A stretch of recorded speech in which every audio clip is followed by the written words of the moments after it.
او بل خپل د واجباتو اظهار وکړي.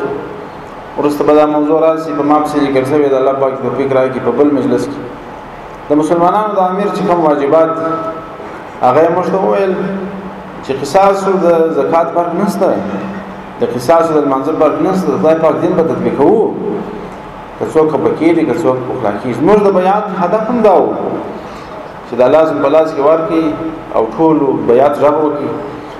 نو بیات خو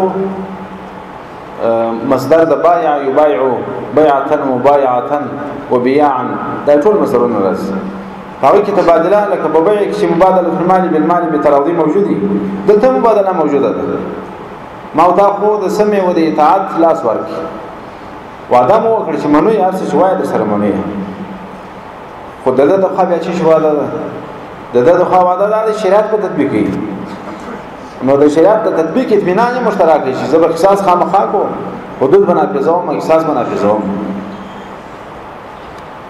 او دا غد قدرمن زعیم علی قدر امیر المؤمنین حفظه الله تعالی د مجلس هغه غټ کې جسمه په ځای کې راغلی و دا و